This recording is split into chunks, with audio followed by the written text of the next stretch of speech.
In pratica stiamo sorvolando Chioggia e sono qua con Giuseppe, esperto di acque, perché questa terra, Giuseppe, più che terra la possiamo definire acqua, terra, terra e acqua, è una terra che è stata nei secoli strappata alle acque. Come si è formata? Si è formata perché i fiumi qui hanno depositato molti sedimenti, tutti i fiumi principali, l'Adige, il Po, il Brenta e altri fiumi, e hanno formato uno strato alluvionale molto bello e molto interessante dal punto di vista agricolo e per l'utilizzo umano.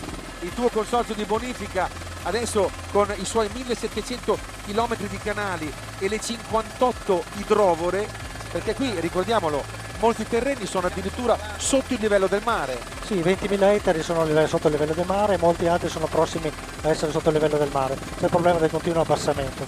Il problema è che se il mare si innalza si creano fenomeni molto particolari e molto negativi, per esempio la famosa intrusione salina. Sì, qui ci sono i fiumi, il Po, ci sono vicino l'Adige e gli altri fiumi.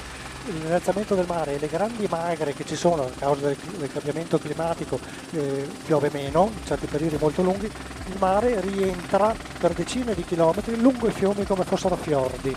E quindi inquina le falde e quindi brucia a volte dei terreni dedicati invece all'agricoltura. Sì, perché loro avvenano le falde di acqua salata e si sostituisce l'acqua salata all'acqua dolce delle falde superficiali. Ma poi c'è un altro fenomeno, questo me lo devi spiegare, si chiama subsidenza delle torbe.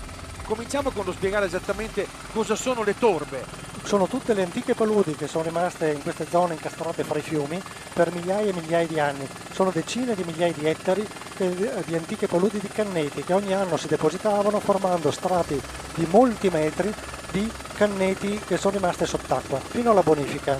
Cosa succede? Che quando questo tipo di terreno, il terreno torboso, viene a contatto con l'ossigeno, sprigiona CO2. Perché? Perché il carbonio che è presente nella biomassa si unisce all'ossigeno, soprattutto nel periodo asciutti e estivi, e si trasforma in anidride carbonica e praticamente il suolo superficiale svanisce come evaporasse 2-3 cm all'anno.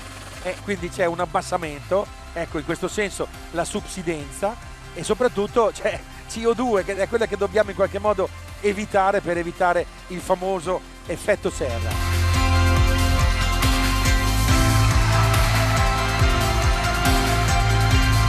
Io invece volevo introdurre il tema della puntata. Va bene i consorzi di bonifica, vanno bene gli agricoltori, ma noi consumatori cosa possiamo fare per mitigare l'effetto del cambiamento climatico?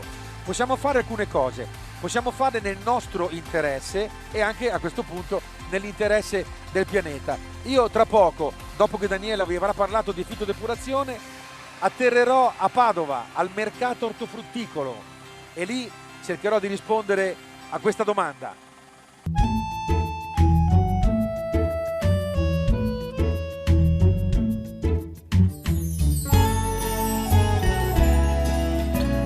Siamo a Pegolotte, in provincia di Venezia, sono all'interno di una tenuta veramente enorme, grandissima, 366 ettari, e all'interno di questa tenuta c'è anche un'oasi. Io sono con Nicola, responsabile, uno